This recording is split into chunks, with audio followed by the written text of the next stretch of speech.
말씀입니다. 민수기 9장 15절부터 마지막 절까지 우리 한글로 한번 읽어주시기 바랍니다. 성막을 세우던 날 구름이 성막 곧 증거궤가 보관된 성막을 덮었다. 저녁에는 성막 위에 구름이 불처럼 보였으며 아침까지 그렇게 계속되었다. 그것은 늘 그러하였다. 구름이 성막을 덮고 있었으며 밤에는 그 구름이 불처럼 보였다. 구름이 성막 위로 거쳐 올라갈 때면 이스라엘 자손은 그것을 보고 난 다음에 길을 떠났고, 구름이 내려와 머물면 이스라엘 자손은 바로 그 자리에 진을 쳤다.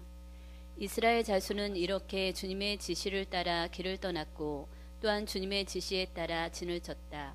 구름이 성막 위에 머물러 있는 날 동안에는 진에 머물렀다. 그 구름이 성막 위에 여러 날 동안 오래 머물면 이스라엘 자손은 주님의 명을 지켜 길을 떠나지 않았다. 구름이 성막 위에 며칠만 머물 때도 있었다. 그때에는 그때대로 주님의 지시에 따라서 진을 치고 또 주님의 지시에 따라 길을 떠나곤 하였다. 구름이 저녁부터 아침까지만 머물러 있을 때에도 있었다. 그럴 때에는 아침이 되면 구름이 거쳐 올라가면 그들은 길을 떠났다. 낮이든지 밤이든지 구름만 거쳐 올라가면 그들은 길을 떠났다. 때로는 이틀이나 한 달이나 또는 몇 달씩 계속하여 구름이 성막 위에 머물러 있으면 이스라엘 자손은 그곳에 진을 친 채 길을 떠나지 않았다. 그들은 구름이 거쳐 올라가야만 길을 떠났다. 이렇게 그들은 주님의 지시에 따라 진을 쳤고 주님의 지시에 따라 길을 떠났다. 그들은 주님께서 모세를 시켜 분부하신 대로 주님의 명령을 지켰다. 2015년 첫째 주 예배입니다. 구름 기둥과 불 기둥이라는 제목으로 말씀을 전하겠습니다. 민수기 9장의 말씀 읽었는데요. 제 손에 있는 건 지금 잘 보이시나 모르겠는데 컴파스입니다. 나침판입니다. 제 보면 저쪽이 웨스트가 되고 정확하게 이쪽이 이스트가 됩니다. 노스, 사우스. 이 컴파스를 가지고 우리가 방향을 잽니다. 사실은 우리 컴파스가 시애틀에서는 별로 필요가 없습니다. 왜냐하면 길이 동서남북으로 정확하게 거의 비슷하게 났기 때문에 I5로 북쪽으로 가면 북쪽으로 가는구나, 가면 북쪽으로 가고 남쪽으로 가고 동과 서를 금방 구별할 수 있습니다.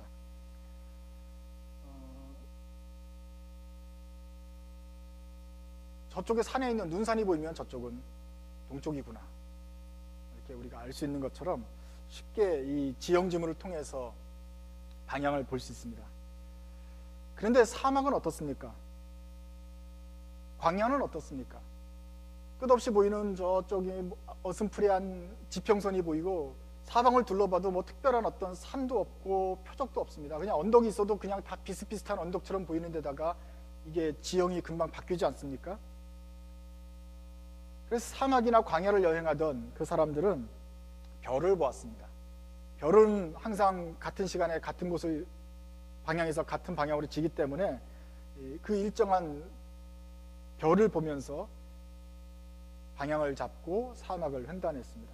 마치 바다를 항해하는 것과 같습니다. 바다나 광야나 표적을 삼을 만한 어떤 지형 지물이 없다는 면에서 똑같습니다. 그래서 뱃사람들이 별을 보았고 사막에 있는 그 대상들도 별을 보면서 갈 길을 찾았습니다. 아마 그러면서 이 항해술이 사막으로 들어왔는지 아니면 사막에 있는 사람들이 항해술을 발전시키는지 모르겠지만 같은 관련이 있다고 봅니다. 물론 길이 익숙해지면 지도가 있으면 되죠. 지도와 나침판이 있으면 정확하게 어디든지 갈 수 있을 것입니다. 그런데 지도도 잘 없고 나침판도 부실한 데다가 지도가 있더라도 뭐 별로 보이지 않는 곳에서는 이제 별을 보고 이렇게 갑니다. 그 당시 내비게이션도 없었기 때문에 이러한 지식은 아무나 가지고 있는 것이 아니어서 일반 사람들은 사막을 건너기가 힘들었습니다.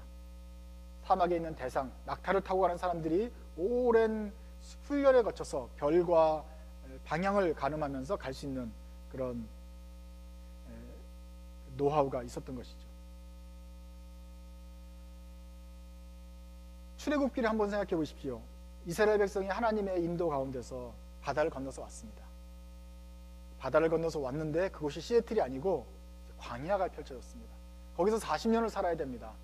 40년 동안 가야 됩니다. 그런데 어떻게 가야 될지 이 사람들은 한 번도 훈련받은 적이 없습니다. 별을 보는 법도 몰랐고 뭐 낮에건 밤에건 가는 법이 없었습니다. 그 아무런 준비가 돼 있지 않은 그 수많은 무리들을 데리고 가야 되는데 모세 혼자서 가리기가 쉽지 않습니다. 그때 하나님이 이스라엘 백성들을 인도하시는데 사용한 것이 바로 구름기둥과 불기둥입니다. 그 구름기둥과 불기둥을 통해서 하나님이 이스라엘 민족을 보호하셨고 이스라엘을 인도하셨고 내가 너희들과 함께 있다고 임재하시는 그 표징을 보여주셨습니다. 오늘 첫째 주일을 맞아서 하나님께서 우리를 함께 하신다는 표징이 되는 구름기둥과 불기둥 한번 생각해 보려고 합니다. 영어로는 pillar of cloud, pillar of fire 그러는데 그 두 가지 기둥이 우리를 함께 하신다. 그 두 기둥에 세 가지 용법이 있는데 첫 번째로는 보호하시는 겁니다. 이집트를 나와가지고 홍해까지 가는 동안 그저 순탄하게 간 것이 아닙니다. 이스라엘이 가서 홍해가 막힌 다음에 이걸 홍해를 어떻게 건널까 하는 동안에 무슨 일이 일어났는지 생각해 보십시오. 이집트 파라오가 마음이 바뀌어가지고 이스라엘을 쫓아옵니다. 뒤에서 전차대가 쭉 쫓아옵니다. 그런데 이스라엘 앞에는 홍해가 놓여 있습니다. 그래서 모세에게 원망하죠. 결국 하나님께 대한 원망입니다. 우리를 죽이려고 여기 데려왔느냐? 그러는 상황에 하나님의 기이한 일이 일어납니다. 갑자기 불기둥이 나타납니다. 드라마틱하게 하면 확 하면서 기둥이 하나 세우면서 쫓아오는 이집트 전차대와 이스라엘 가운데 섭니다. 그러면서 이것이 이리저리 왔다 갔다 하면서 전차대가 이스라엘에 접근하지 못하도록 막아섭니다. 이게 무슨 용암이었는지 무슨 화산 폭발이었는지 뭐였는지 모르겠지만 어쨌거나 불기둥이 이스라엘 전차대를 그 추격하는 사람들을 더 이상 못 오게 막아서고 프로텍트 해줍니다. 이것이 불기둥의 첫 출현이었습니다. 그래서 구름기둥과 불기둥, 이 구름이 제일 먼저 한 일은 이스라엘을 보호해주는 것이었습니다. 이스라엘은 나중에 보면 여러 민족을 제압하는 그런 강한 군대가 됩니다. 그건 나중의 일이고요. 지금 이 사람들은 했던 일은 나무로 돌 쌓고 피라미드 짓는 이런 노예들이었어요. 싸움도 못했어요. 변변한 무기도 별로 없었어요. 그렇기 때문에 자신을 보호할 만한 어떠한 것도 없었습니다. 그때 하나님이 불기둥을 보내주셔서 이스라엘을 그 막강한 전차 부대를 막아주시는 것입니다. 그래서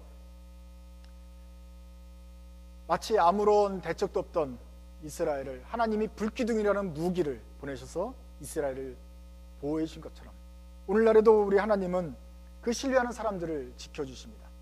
오늘날 우리들에게도 아무런 보호수단이 없을 때 하나님이 불기둥을 보내주셔서 우리를 위협으로부터 지켜주시고 악으로부터 보호해 주십니다. 그래서 하나님이 보내주시는 구름기둥과 불기둥, 첫 번째로 우리를 보호해 주신다. 이 불기둥 이쪽 편에 있으면 우리는 안전하게 되는 것입니다.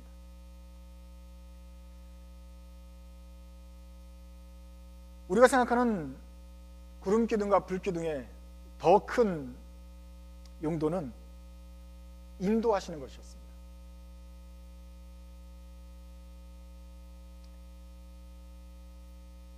이제부터는 이스라엘이 광야에 있는 동안 낮에는 구름기둥이 있었고 밤에는 불기둥이 보였다고 했습니다. 쫓아오는 사람이 없었기 때문에 더 이상 이스라엘을 보호할 필요는 없었지만 그래도 불기둥과 구름기둥이 꼭 있어야 됐었습니다. 왜냐하면 이스라엘이 갈 바를 알지 못했기 때문입니다. 사방을 둘러봐도 이건 그냥 광야입니다. 어디로 가야 될지도 몰랐습니다. 그때 불기둥이 밤에 보이면 그쪽 방향을 향하여 갑니다. 낮에는 구름기둥입니다. 불보다는 낮이죠. 우리 서바이벌에서 그 책에서 보면 무인도에서 낮에는 연기로 신호를 보내고 그래야 보이니까 밤에는 불로 구조 신호를 보내는 것처럼 마치 사람들이 똑바로 볼 수 있도록 밤에는 불기둥과 낮에는 구름 기둥이 이스라엘을 가야 될 곳을 인도합니다. 오늘 민수기 말씀 보면은 이스라엘이 어떻게 광야를 갔는지 보여줍니다. 성막에 구름이 있다가 구름이 떠오르면 이제 가야 되나 보다. 이스라엘이 다 짐을 쌉니다. 그리고 구름을 따라갑니다. 따라가고 따라가다가 성막이 어느 순간에 머무르면 여기가 오늘 캠프를 할 자리구나. 텐트를 칩니다. 그리고 거기서 머무릅니다. 그것이 하루 이틀 머무르는 동안 또 계속 머무르다가 구름이 떠나면 또 떠나게 되는 것입니다. 그래서 이것이 내비게이션도 없고 나침반도 없고 지도도 없어서 이스라엘이 어디로 갈지 모르는 곳에서 그 광야 시절에 주님이 보이셨던 내비게이션입니다.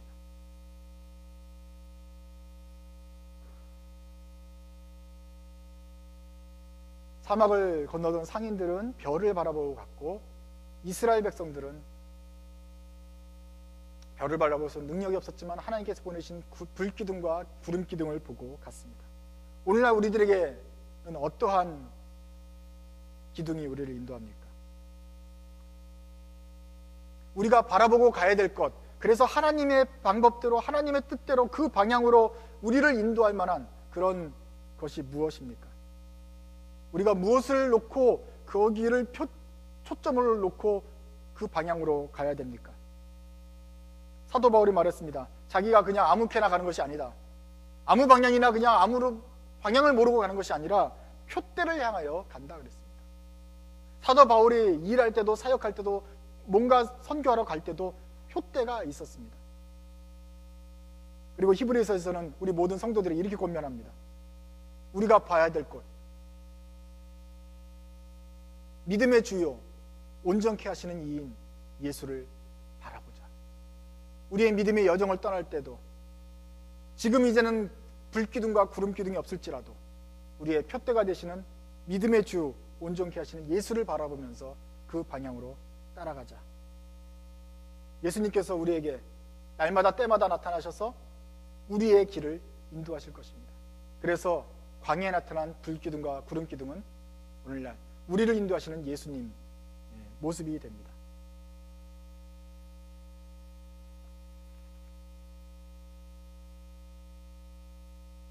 세 번째로는 이것이 하나의 표적이 됩니다. 하나님께서 우리와 함께 하시는가 함께 하시지 않는가 하는 어떤 사인이 됩니다. 구름기둥은 특별하게 회막과 성막 위에 덮여서 나타나곤 했습니다. 오늘 민수기 9장 15절 보면 성막을 세우던 날, 드디어 광야에서 하나님의 뜻대로 성막을 세워서 이스라엘이 셀레브레이션 하던 날, 바로 구름이, 그 영광스러운 구름이 성막을 덮었다. 뭐 안개가 끼고 하는 것처럼 그냥 자연현상이 아니라 특별한 하나님의 구름이 그 특별한 장소를 덮었다 그랬습니다. 사실은 이 구름은 그때만 나타나는 게 아니라 그 전에 성막이 나타나기 전에도 나타나 있었습니다. 성막이 있기 전에 태버너클을 만들기 전에는 하나님과 이스라엘이 어떻게 대화했죠? 그 전에는 모세 텐트에서 대화했습니다. 이스라엘이 나왔을 때 모세가 자기의 텐트에 들어가서 하나님께 기도하고 그럴 때 그 모세의 회막을 구름이 덮었습니다. 그때 이스라엘 백성들은 그것을 봅니다. 야, 모세가 기도하는데 구름이, 그 신령한 구름이 덮었다. 하나님이 지금 모세와 대화하고 계십니다. 모세가 하나님과 이렇게 만나서 얘기하고 있구나. 거기서 통해서 나오는 말씀이 무엇일까? 그리고 그 말씀을 듣고 따라갔습니다. 그러다가 이제 이스라엘 백성을 위해서 성막을 만들어 주셨죠. 이스라엘 백성이 만들고 나자 그 성막에 또 구름이 덮였습니다. 그래서 여기서 제사를 드리고 여기서 기도하고 여기서 간구하는 것들을 하나님이 들으시는구나 하는 것을 이스라엘이 눈으로 똑바로 볼 수 있었습니다. 그래서 그 영광은, 그 구름은 하나님의 영광의 구름입니다. 이 구름이 회막에 또 성막에 피어오르면, 그 구름이 덮이면 이스라엘 백성은 하나님이 우리와 함께 계시는구나 알게 됩니다. 아무리 뭐 여러 가지를 해도 하나님의 영광의 구름이 덮이지 않는다면 그것은 그냥 쇼일 뿐이고 그저 이방인의 예배 제사 행위가 될 거 아닙니까? 그러나 우리가 하나님의 말씀대로 제사 드리고 하나님 말씀대로 순종할 때 그 거룩한 지성소에 구름이 내린다. 그것을 보면서 우리의 제사가 헛되지 않는구나. 우리 하나님이 우리와 함께 계시는구나. 우리가 지금 제대로 가고 있는 거구나 하는 것을 이스라엘이 다시 확인할 수 있었습니다. 모든 제사와 모든 행동과 열심히 하나님의 구름이 덮이는 행동이라고 볼 수 없습니다. 엘리야를 기억해 보십시오. 엘리야 시절에 바알 제사장이 800명, 400명, 800명 이렇게 있었습니다. 이 사람들이 갈멜산에서 막 그 대결을 벌이는데 바알신을 섬기는 제사장들이 뭐 하루 종일 뛰고 날뛰고 제사를 드리고 춤을 추고 몸을 자해하고 해도 하늘이 꿈쩍하지 않았습니다. 거기는 영광의 구름이 덮이지 않았습니다. 엘리야가 조롱합니다. 너네 하나님은 자냐? 대신 엘리야가 나왔습니다. 혼자 나와서 제단에다가 다 찬물을 붓고, 그래서 도무지 이건 자연적으로는 불이 일어날 수 없는 상황을 만들어 놓고 나서 기도를 할 때 하늘에서 불이 떨어졌습니다. 엘리야의 기도를 하나님이 들으셨다는 증거를 이스라엘 사람들이 보고, 그때 비로소 이스라엘에 있는 바알신, 아세라신 제사장들을 없앨 수가 있었습니다. 그래서 이 말은 그 성막에 임한, 이스라엘의 진 한가운데 임한 그 구름, 그 기둥은 바로 내가 너와 함께 있다, 내가 너를 기뻐한다, 내가 너를 받고 있다 하는 그런 뜻입니다. 만약에 이스라엘이 이렇게 하다가도 정 잘못된 길로 가고 하나님의 뜻하지 않는 행위를 했을 때, 그리고 제사를 하면 구름이 임했을까요?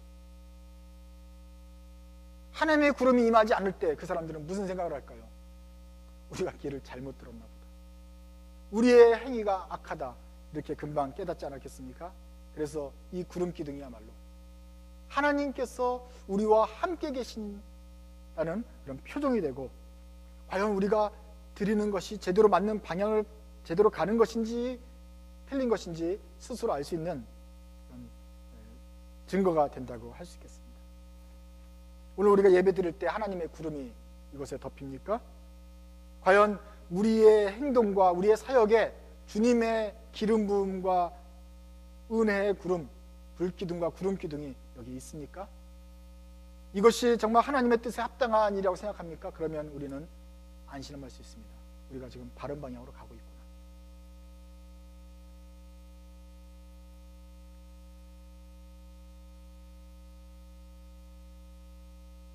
그래서 정리하면은 구름 기둥과 불 기둥은 우리를 보호해 줍니다. 우리의 갈 길을 인도해 줍니다. 그리고 하나님이 내가 너와 함께 있다 하는 그런 표식을 보여주는 것입니다. 구름 기둥과 불 기둥은 마치 우리 삶의 나침반과 같습니다. 이 광야 생활을 할 때 지금까지 우리를 잘 인도해 주신 주님, 오늘도 우리에게 나침반을 주시고 그 나침반을 따라가게 하십니다. 우리의 믿음의 내비게이션이라고 할 수 있습니다. 그런데 이 내비게이션을 우리가 어떻게 사용해야 될까요? 나침반이 있습니다. 지도도 있습니다. 저쪽 방향으로 가야 되는구나 확인을 했습니다. 그러나 우리 생각에는 매 순간마다 주님과 동행하고 싶은 생각이 있습니다. 그래서 가기 전에 다시 한번 확인합니다. 지도가 있고 나침반의 방향이 있고 저쪽이라는 것을 확인합니다. 고개를 딱 드는 순간 조금 방향이 틀렸을지 모르겠다. 다시 한번 확인합니다. 지도가 있고 나침반이 있습니다. 나침반을 볼 때는 방향이 절로 가리키는 게 확실합니다. 그리고 나침반을 집어넣는데 또다시 주님의 말씀을 확인해야 되지 않겠습니까? 이렇게 하면 어떻게 됩니까? 우리는 가지를 못합니다. 계속해서 나침반을 확인하고 집어넣는 동안 정확한가? 그렇구나. 이러다 보면 갈 수가 없습니다. 하나님의 구름 기둥과 불 기둥을 확인하면서 주님의 뜻을 향해서 간다는 것은 맞지만, 그것만 계속해서 확인하고 한다면 이것은 실제적일 뿐만 아니라 우리가 가지도 못하게 됩니다. 나침반을 주셨고 그 방향을 주셨다고 한다면 그 다음에 우리에게 무엇이 필요합니까? 방향을 확인한 다음에 우리에게 필요한 것은 바로 믿음입니다. 믿음으로 발걸음을 내딛는 것입니다. 저쪽 방향이구나. 가는 것입니다. 그리고 믿음으로 가다가 어느 순간에 지형지물이 바뀌어가지고 방향이 좀 틀려지게 되었다. 그때 다시 한번 보면서 가는 것입니다. 결과적으로 우리는 계속해서 같은 방향을 향하여 똑바로 가게 됩니다. 가다가 자신이 좀 잘못했다, 하나님께서 뭔가 특별한 내가 다시 한번 봐야 될 거라는 어떤 계기를 보여주실 때 다시 한번 보고 방향을 잡습니다. 이것이 우리가 해야 될 일입니다. 이것이 바로 믿음의 길입니다.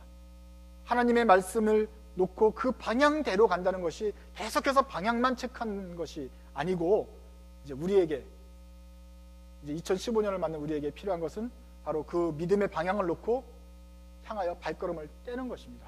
그러면 주님께서 그 방향을 향하여 가는 사람을 기뻐하시고 그 진에 계속해서 구름을 놓아두실 것입니다.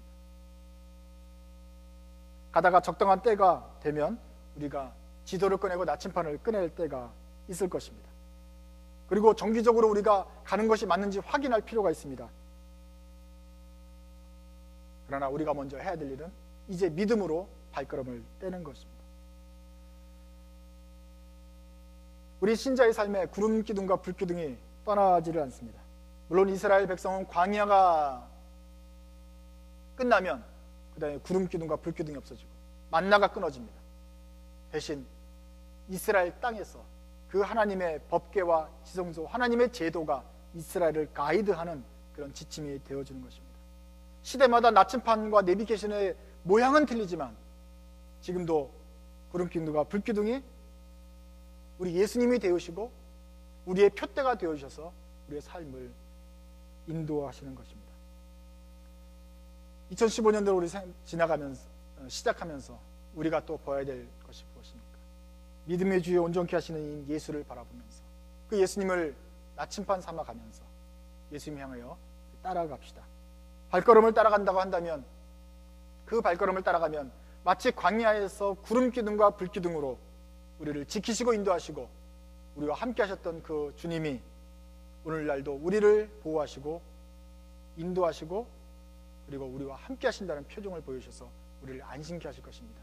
이것이 우리가 2015년에 기대하고 바라는 소원입니다. 같이 기도하시겠습니다.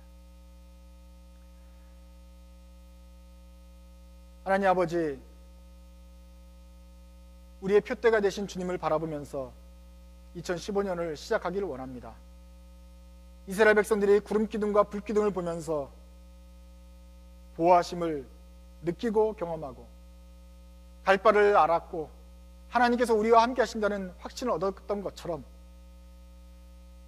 믿음의 주이신 주님을 바라보고 이 발걸음을 떠나기 원하는 우리 모든 성도들에게 주님께서 우리와 함께 하시며 보호하시며 인도하신다는 그 확신을 주시옵소서.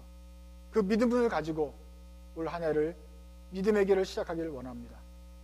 담대함을 주시고 믿음 가운데 길을 갈 때 주님께서 우리와 함께 하시는 표징들을 걸음걸음마다 보여주옵소서.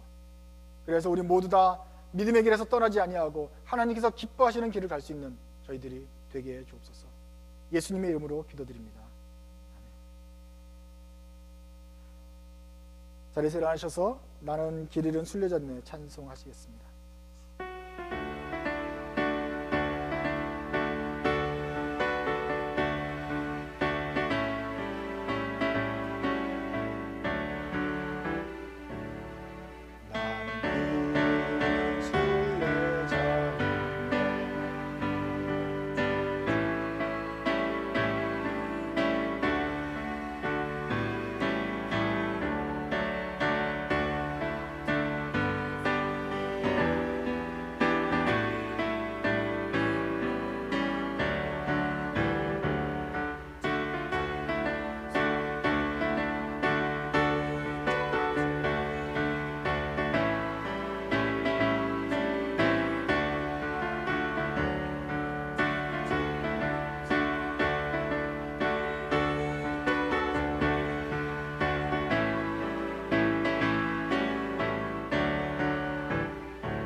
이제는 우리 주 예수 그리스도의 은혜와 하나님의 사랑하심과 성령의 인도하심과 교통하심이 여러분과 항상 함께 하시기 원합니다.